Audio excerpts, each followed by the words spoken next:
Glamour magazine used to be known for, well, glamour until they put a man on the cover of Glamour who's pregnant, except he is really a she. Uh-huh.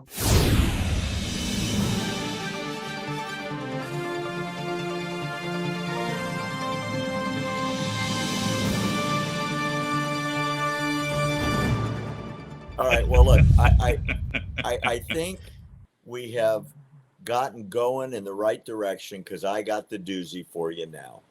Let's start off with the cover of Glamour magazine. That is a pregnant woman who decided, even though he still has a male name and a male look, that he wants to be a she.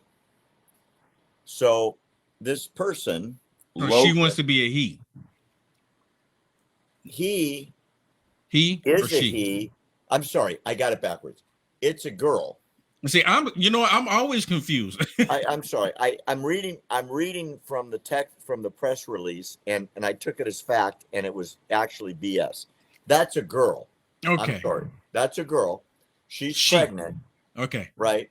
She cut her hair. Mm-hmm. She dresses like a man. And looked like she'd been taking some pills and got some little facial hair, a little bit. Right. Like, so okay. She is now he. And so Glamour, which is supposed to be about, well, glamour, put her on the cover as a him. And here's the quote: "I am a trans pregnant man, and I do exist. I am literally living proof." To somebody. And so the magazine put out this release.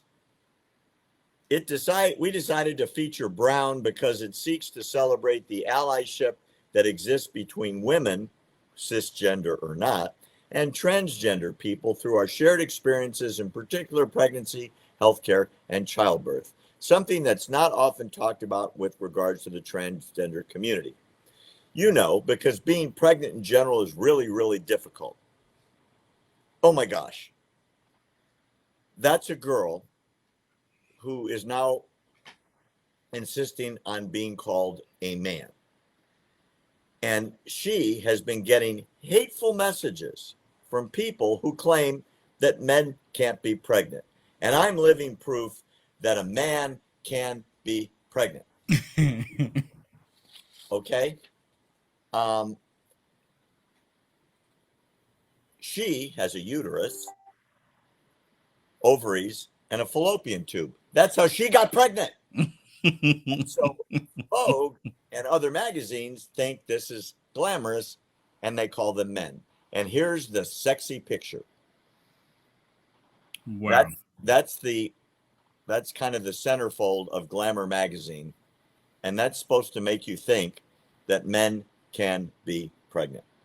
Will, you said it a minute ago, the world's gone crazy. Up is down, black is white, in is out, hot is cold, right?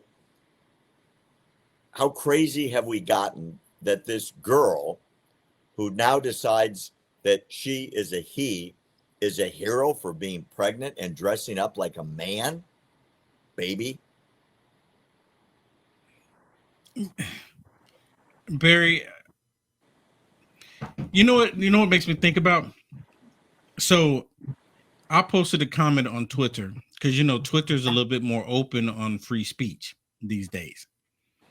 And I put this, I don't even remember what the original post was, but all of a sudden I started getting these people attacking me because they shared a picture of a woman in a similar case. It was a different woman, and she was pregnant. She has a full-on beard. Her beard was a little bit thicker, right? And they asked me, what do you see? And I told the truth. I see a woman that has a beard, could be fake for all I know, but it's a woman that has a beard and she's pregnant. They say, you are ridiculous. I started laughing. You're ridiculous. You don't recognize the truth when you see it. No, I see the truth. The problem is you're trying to get me to go along with your insanity. And So is that person would say that, hey, look at this picture, he's pregnant, and look at this picture, that's a sexy man pregnant. Yeah, that's exactly what they're saying. So they fix it in their minds that a man can get pregnant because a woman decides to pretend to be a man, trying to act like it, right? Cut their hair short, grow beard, facial hair, etc., lift some weights probably. It doesn't change the facts. It doesn't change it. It just looks so goofy and silly because, like, you and I guess, are sort of normal, and the crazy people look at this, right? And they're mad at you. Yes. Because you have the audacity to say, well, you got to have ovaries and fallopian tubes, right? And a uterus to make a baby. And they're going, you pig. Yeah. Yeah. It's just like you see, or you have these grown men that put on the lipstick and the tutu, and some of them look like full-on women, like the beauty pageant one that you just showed, until you notice the right. You notice that. Oh, that was Mr. Lace. Yeah, and then they get upset, Barry, if you, being a heterosexual man, don't want to date him because he's looking like a woman. I mean, no.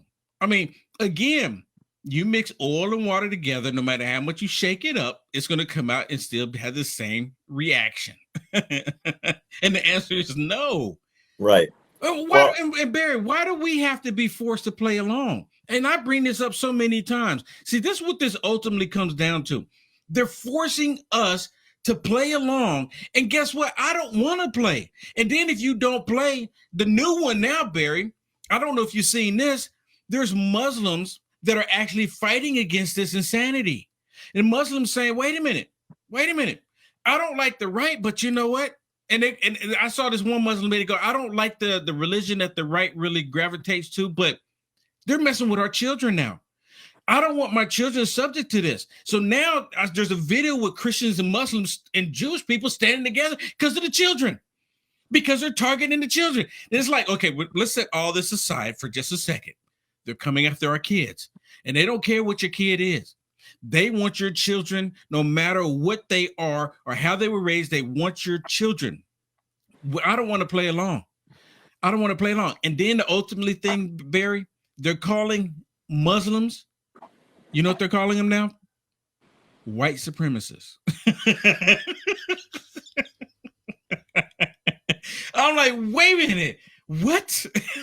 well, weren't you a white supremacist at one time? Yeah, because Nancy Pelosi didn't want me to have a rally in San Francisco.